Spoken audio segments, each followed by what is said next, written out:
Welcome to another week of Barstool Perspective, where we give you an arbitrary list of the week's rundown in booze news.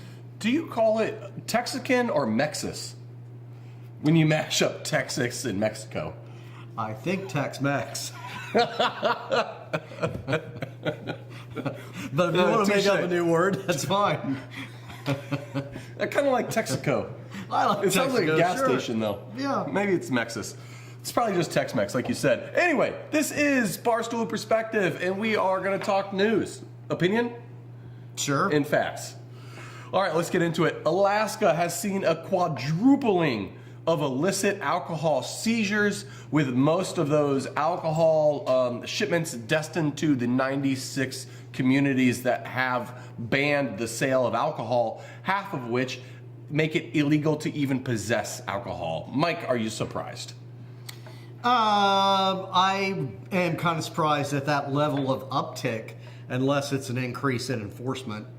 But Alaska's one of those areas. I mean, I think most of those areas that are dry are Inuit.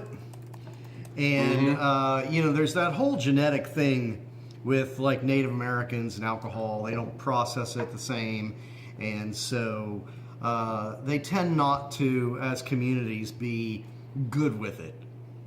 See, I always thought it was because it's so damn dark up in a lot of those communities most of the year that there's nothing else to do but drink. That's how I always kind of took that, but sure. Yeah, dark and cold. Yeah. But, yes. Which is why, Iceland had beer outlawed for like most of its history, and it was only within since the 1980s, 1987, I think, the year I was born, that they legalized beer for that same reason. They were worried people were just going to overdrink, so they let you buy spirits and wine, but they priced the hell out of it. And they didn't want you to have cheap options for alcohol, which is why beer was illegal. Are we taking that one over too? Iceland? Or just Greenland? No, see, we don't like ice, except for in our drinks, but we like green. Green is money. Green is good. But it's mostly icy. Yes. Yes.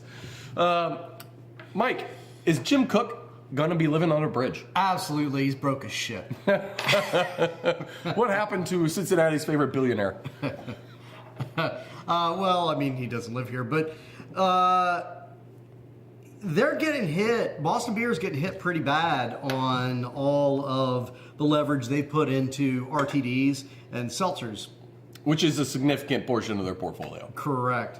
So Twisted Tea is down, I think, pretty significantly. Twisted Tea is down 1% in the last 12 weeks versus the prior 12. It was up 1.3%. In the prior 12 behind that, it was up 11.2%.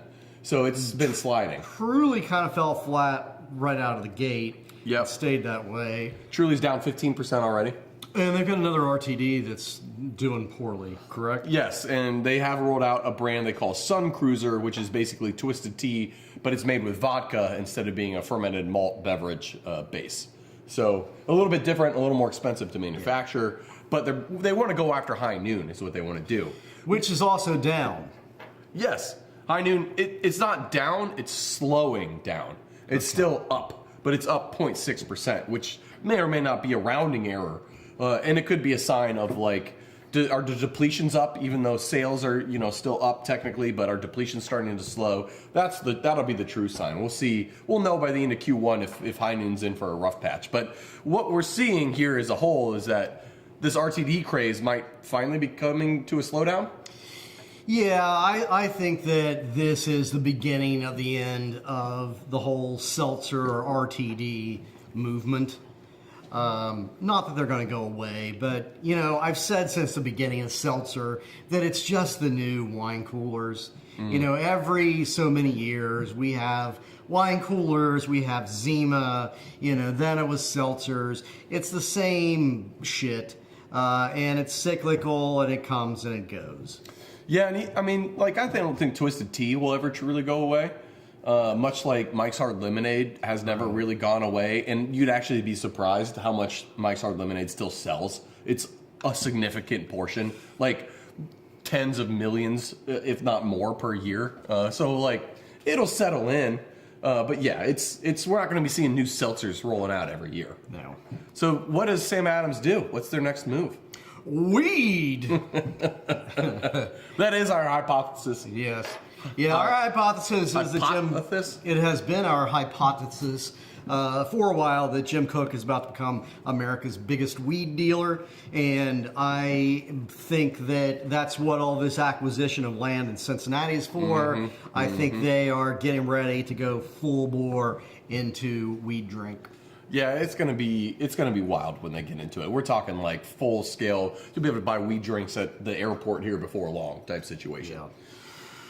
Mike, it's not often we get a new technological innovation in the brewing industry, but I'm here to tell you that SBT, Separation Beverage Technologies, is about to drop a new draft technology that's going to melt some brains. What the hell is that? So there's a new product coming that will be debuted here in exactly a week from this Friday, the 21st, Here, where? in Atlanta. Here as in like the, I mean, it was not where we were in Atlanta. No, I mean, God damn I it. was pretty drunk yesterday. There's a new draft system coming out where this company claims that they can turn alcohol on and off on any product. You hook it up to your draft line, you flip a switch, and all of a sudden that 8% ABV gadget that you're buying from Urban Artifact becomes 0% ABV gadget. And they said they could do that for any beer on draft. Just a flip of a switch and you got no alcohol version. I got lots of questions. Let's hear it. First, how? Science. Magic? Yes. Okay. They don't say. It's the teaser they put out. Yeah. It doesn't say anything about how it's possible. There's a lot of registered trademarks like Bruvo and Alcohol by Choice in Next Draft, but there's no actual science. It's all marketing. Okay. So it's like the magic of Theranos, or when Elon Musk had those robots that were actually like people in suits. Yeah. So first of all, I'll believe it when I see it. Secondly, isn't it going to screw up the flavor of the beverages? Yes, alcohol is a significant portion of flavor. Even if it's a flavorless alcohol like vodka, it still adds flavor. It adds taste. Yeah. And you're going to notice. It's not going to taste as good. I also don't want my products being intentionally adulterated like that. Like that's a batshit thing to assume that you could literally change the composition of my product and still sell it as my product. Isn't that illegal, actually? I'm guessing it is. I mean, you're not allowed to, I don't know if that's a state thing or a TTB thing or what it is, but you can't you can't pour a different beer out of a tap handle. Right. You can't mislead people that you can't put a cheaper bourbon in an expensive bourbon bottle and sell it as that. Right. You can't water down that barrel-proof bourbon either Yeah. and sell it like that. All of that stuff is strictly illegal. Yeah, so I don't know how this doesn't violate those same laws. And how's it not considered like distillation or something like that? What do you do with the alcohol that gets pulled out? Oh. Do you just get to sell that then too as like shots? It's like Everclear. Yeah. Somebody just gets to hang out under that tap handle and siphon off like the booze part of it. Why would any big brewery with money like Anheuser-Busch ever allow a bar that they can't control to make a zero alcohol version or a non-alcoholic version of Budweiser? Why would they ever let them do that? There's no They effing wouldn't. way this ever happens. No. What about the cost? How much does this cost? What's it cost to maintain? What's it cost to run? How hard is it to even like use? Also, what happens, Mike, if you're at the bar and you're real drunk and you go and order that Miller Lite and they just flip the alcohol off on you? Like, I don't want a zebra stripe. Dick!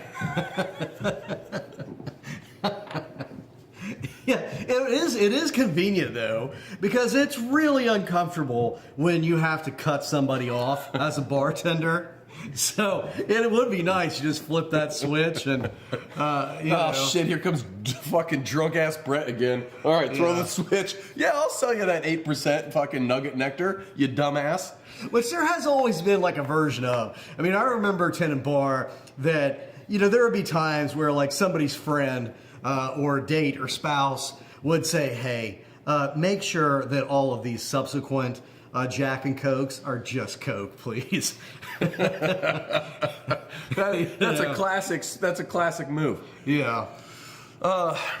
Julia likened it to the all those ads we get for like, yeah, drink this and you won't be hungover type situation. Just magic bullshit elixirs that they help you. Which I don't know if we. Yeah, you remember that? You remember that drink that absolutely took over the world because it cured hangovers? Said no one ever. It said no one ever. But there have been dozens of those products. It prevents you from getting hungover. It cures your hangover. They don't work. None of it works. I did one of the ones that we talked about the most recently. That's like the weird infinity symbol. Like I had that the other day.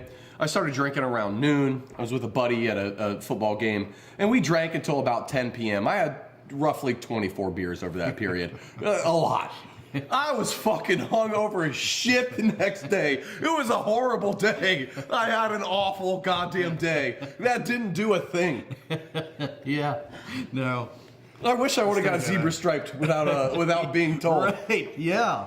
Somebody should have been zebra striping you behind your back. They could do that with 12 packs. I guess like just every other one is an NA beer. They just hide them in there. Yeah. I kind of like that. Yeah. Speaking of non-alc beers had their best month ever in the history of non-alcoholic beers in grocery stores. 4.2% of all alcohol or beer sold in a grocery store was non-alcoholic in January. Which is a lot. It was January, the whole dry January thing. But that's a hell of a jump in percentage. It is. It's 20% by volume, and it was so large that the largest non-alcoholic beer producer, which is Athletic Brewing, which owns 25% of the market, was the number 12 beer sold in the entire country through grocery stores in January. Damn. Yeah, huge. I mean, they've really cornered that market. I think that they're still overpriced, overvalued as a company, but that's interesting. That's a lot of growth. Yeah. I don't. Especially if it's sustained. I mean, it may just be that January is typically like the worst month for bars. Yes. And anybody selling alcohol. January may just be like the one really good month of the year for Athletic. But yeah, I don't know. It'd be interesting to see what those numbers look like, headed into spring and summer. Yeah, that'll be the real test. Is by May, are they still crushing numbers like they were? And I'm guessing probably not. Granted, Athletic owns enough of the market that they're going to be fine regardless. Mike, we have a little bit of cannabis news this week. In California, they now have more dead registrations for cannabis license than they do have active ones, by an order of about 2,000. So there's about 8,500 active cannabis licenses and 10,500 dead ones. Can you let us know what's going on out in California, and should we be worried over here in Ohio? What's going on in California is incompetent government. They did two things out there. Well, they did one thing that I think really hurt, which was when they passed this legislation to legalize weed, you got these growers' licenses, and the licenses, at least initially, were limited to 1 acre. Mm-hmm. So, which, 1 acre is not a lot, but weed, the plants grow big. It's a lot of weed. So they were doing that to make sure that they were carving out space for small farmers and, like the people in Humboldt County that have been growing weed illegally for generations. The idea was that, this was going to help small businesses and small farmers, and it was going to help, people that weren't loaded get into the business and have a good livelihood. But at the last minute, venture capitalists came in and got a loophole written into the legislation that lets one company buy multiple 1 acre licenses. So the result is that 10 companies in California now control 22% of the grow licenses. And they're operating at a degree of efficiency that is driving these small farmers out of business. On paper, this 200-acre cannabis farm is really 200 one-acre businesses. Correct. But they're all basically the They're same all business. the same business, might even be physically contiguous. I'm guessing.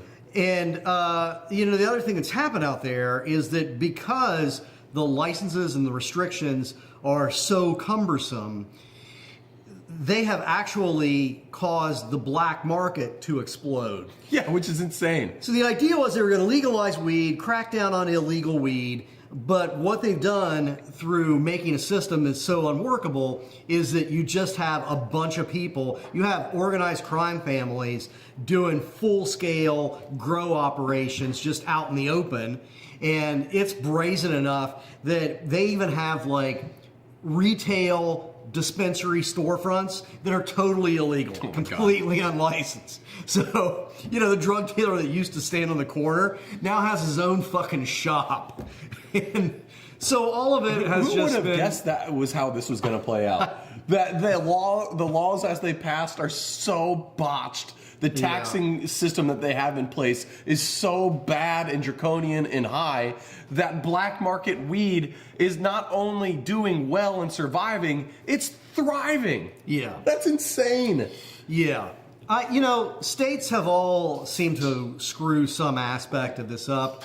My girlfriend, Gretchen Whitmer, I think is the only one that's really done it well. The Michigan weed stores are operated fantastically. There's probably imperfections in that, but I really like the way Michigan does it. I think that they're the model for everybody else. Ohio also, we'll see how Ohio plays out because Ohio taxes the living hell out of it too.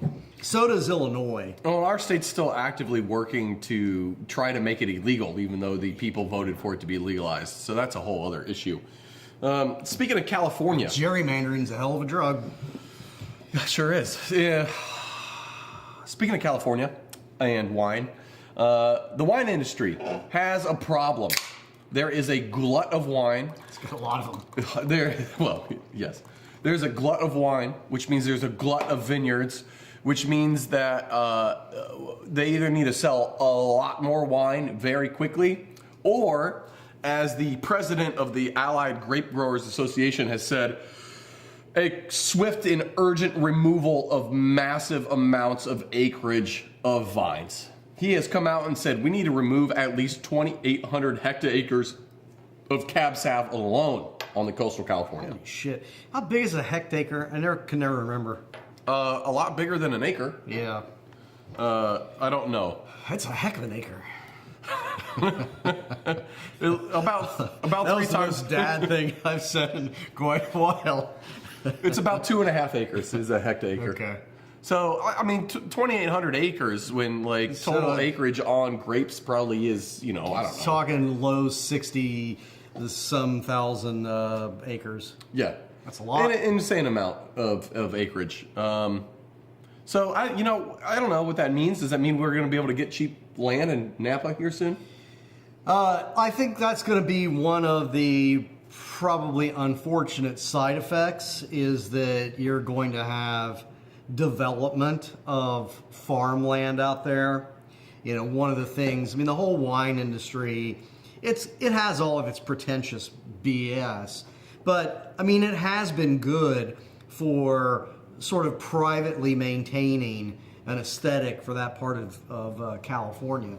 And you're probably going to see large developments, or at least a handful of really obnoxiously big houses on That's probably what it's going to be. Currently vineyard land. That's the unfortunate outcome more than likely. Longer Than Life actually has a really great idea. You can extend the life of a grape by turning it into brandy. And I think that's kind of brilliant, actually. Especially with the decline of cognac potentially becoming extremely expensive. Why not? American brandy, let's go. It's time for a resurgence. We can do this. All right. We need to drink more brandy. I need to drink just brandy for the second time in my life.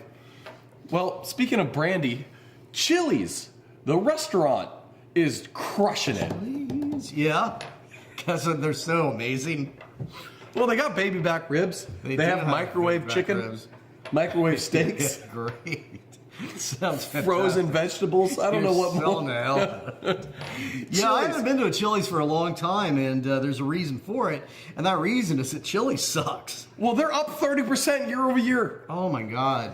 30%. What is going on at Chili's?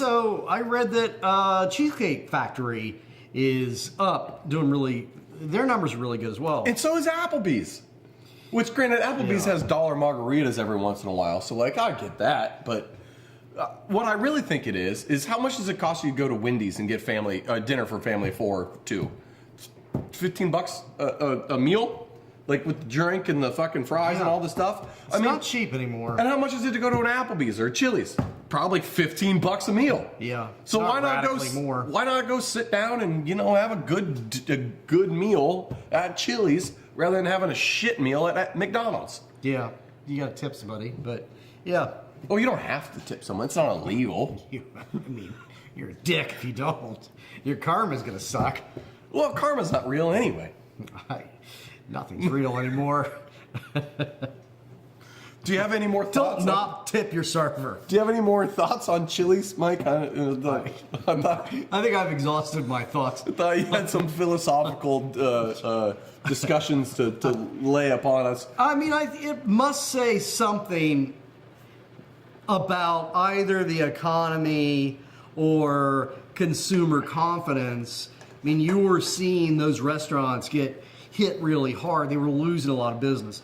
So I think in part, they're just regaining some ground that they lost, and probably a relatively small percentage of it.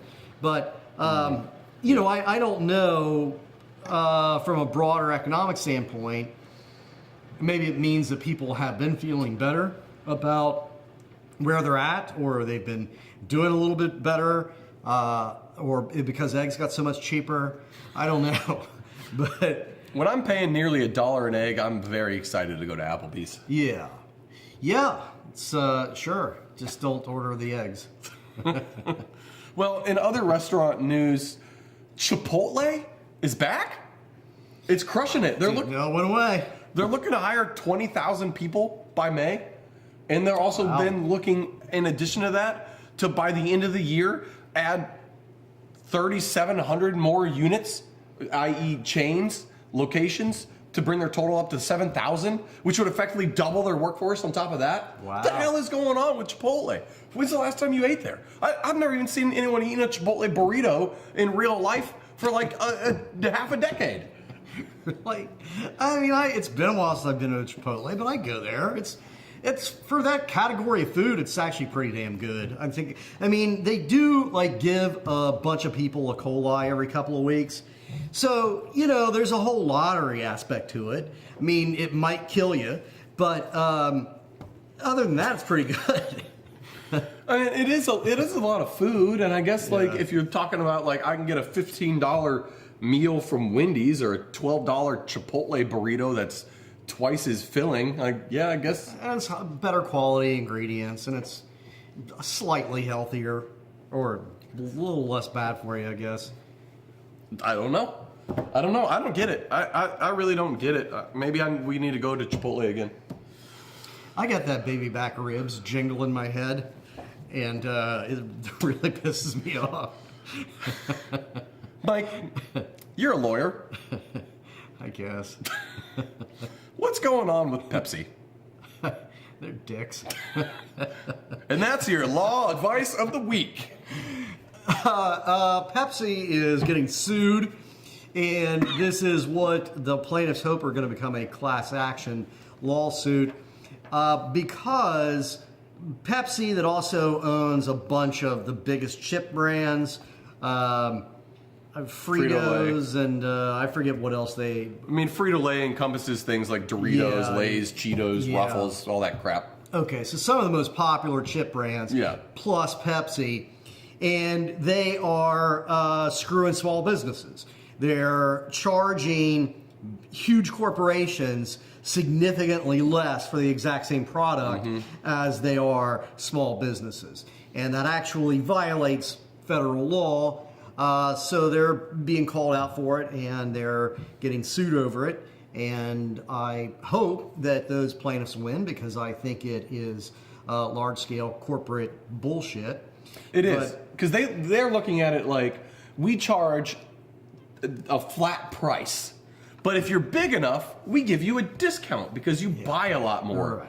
Which is, according to them, legal. Where what is illegal is we charge a cheap price and then charge you small businesses a lot more because you don't buy as much. Right. Which is the same thing in practice. Yeah. But in theory, they're saying, well, it's a little different because we're giving them discounts, not raising the price on the. We're not charging you more. Yeah, we're just not giving you the discount. We're just charging them less. Oh, I see the difference. Here's your money, Pepsi.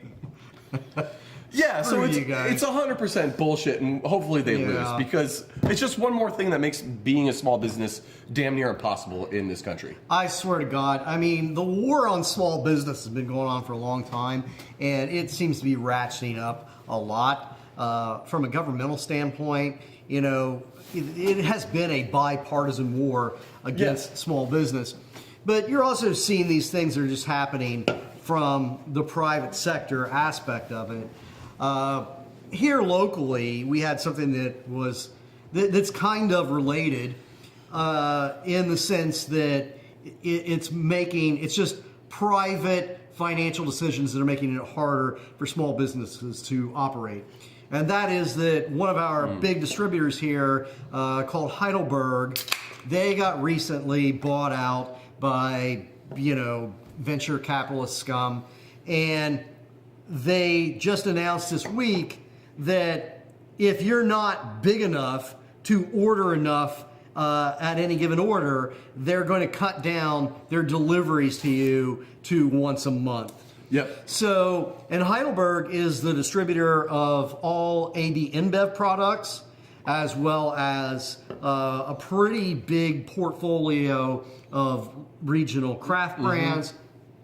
And it means that, if you're a small bar, you can't buy the Budweiser that you need to get through the month. I mean, you don't have the storage space for it. That's the issue. It costs you a lot more money in one shot, which cash flow is always a problem for small businesses. Right. They have the money for it, but it's a matter of I'm a small business. Every single day is decision on do I spend money here or there or not, and my margins are tight. My end margins at the end of the year are super tight. So saving money through the month for one big order is a lot harder than dropping a smaller amount of money every single week. Yeah. Then the storage space issue. Then it's a forecasting problem. Okay, I only get one delivery a month.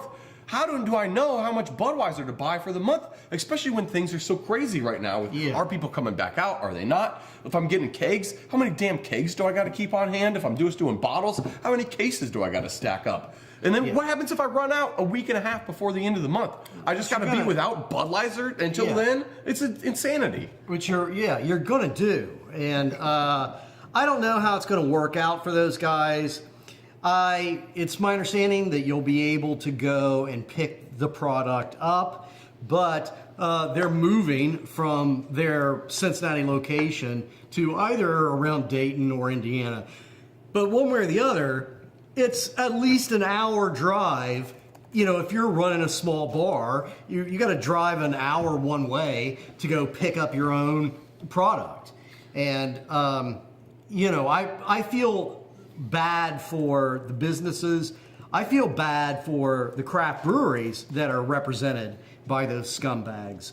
But, if I were a bar owner, like all the AB InBev products, I just stop serving that shit. Yeah, because I don't know what the answer is. If I'm a small business and you're going to come and you're going to just spit in my face like that, there's enough other options out there. There's enough other distributors that will service you on a weekly basis that it's fine. See you later. Don't give a shit. Been drinking Budweiser? Gantz it, bitch. Yeah, so Longer Than Life said credit terms on beer, so net 30, net 45 makes the world go round. And in Ohio and in a handful of other states, it's actually illegal to receive beer without paying for it immediately. Upon receipt, beer must be bought in Ohio. Yeah, you can't do it by credit. No, can't do that at all. Now obviously doesn't always happen, and it's really funny. Our distributor, they know how fintech works when they're dropping off beer at bars, and they'll get paid immediately. But for some reason, they don't know how fintech works when they're picking up beer from my dock, and it often takes 1 to 2 weeks to get a check. So that's really weird how that happens. Yeah, so all of a sudden, fintech doesn't work when it's brewer to distributor relationship, but they damn well know how it works when they're talking to a bar. So I don't know what's going on there, but I'm sure they'll figure it out one of these years. It's only been a decade.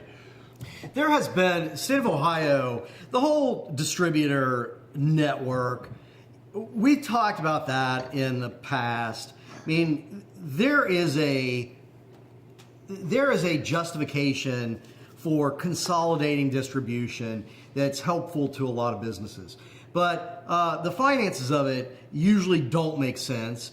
And in a lot of states like Ohio, you as a brewery can't fire your distributor. It's like a marriage that only one party can get a divorce from. Yes. They can drop you, but you can't make the business choice to go with another business because you're getting bad service. Well, what's even worse is they won't drop you, and they'll just shelf you. As in Just never not buy you. sell your shit. Just not buy it, not sell it, and you can't do anything about it. Yeah. They don't have to. If they have it in their portfolio, as in their warehouse, they legally have to sell it if someone wants to buy it. But there's no reason they have to buy it from you. Yeah, and if you're a craft brewery in Ohio, you can opt out of the distribution system and you can sell directly on your own, which has a lot of challenges. Particularly these days with everything that's out there. A state like Kentucky, you don't even have that option. You have to use a distributor. Well, no one wants to know what you would do if you were a bar that didn't have a choice of buying Budweiser or not. Because there's a lot of places, and Noam, you raise a great point.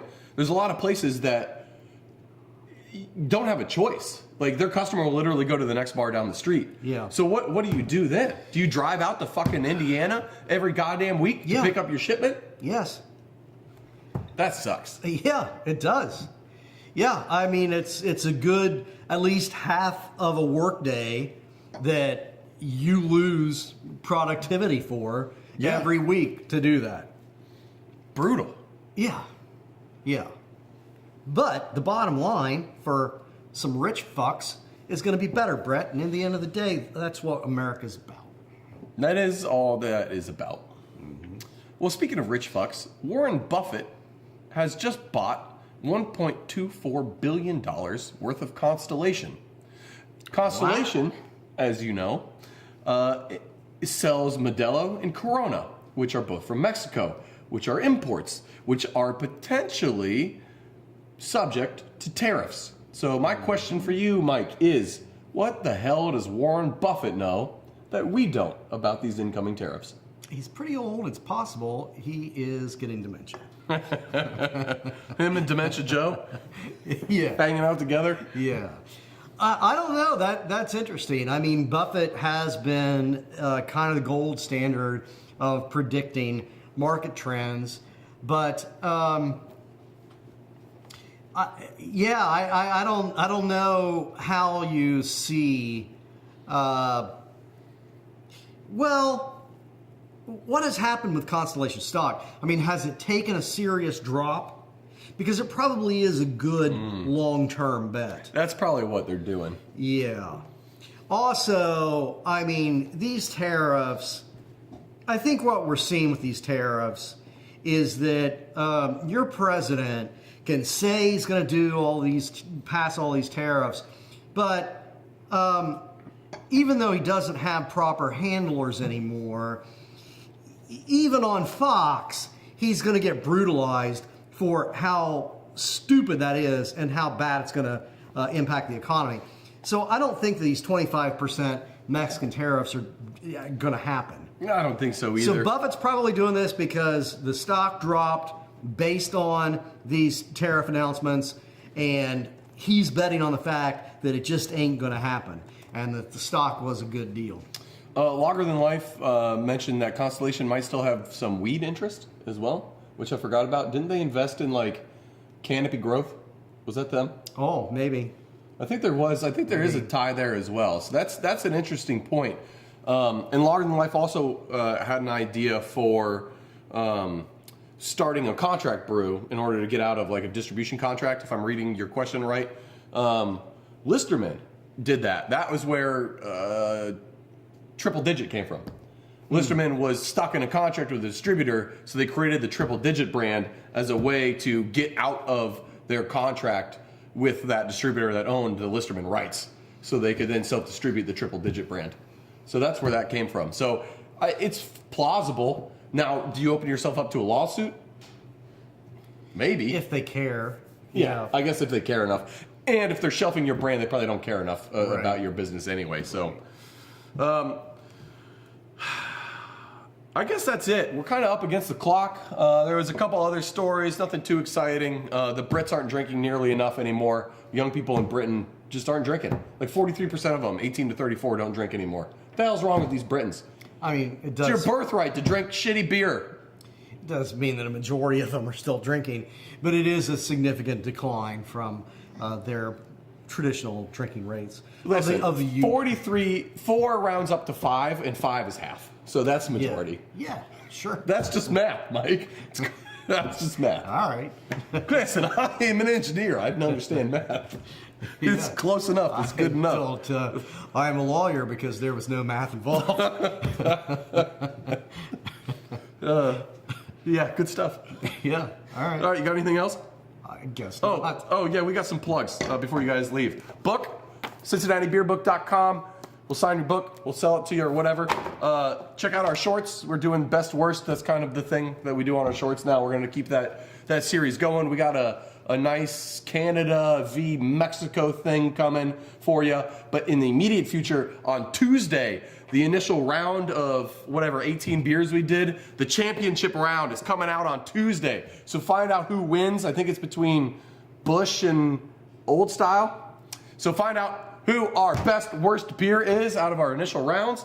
And I don't know. I think that's it. We're going to keep drinking bad beers and telling you which ones suck less. Yeah, and if you got any questions, comments, hit us up on the chat, whether it's here live or VOD. We love you guys. Cheers, y'all.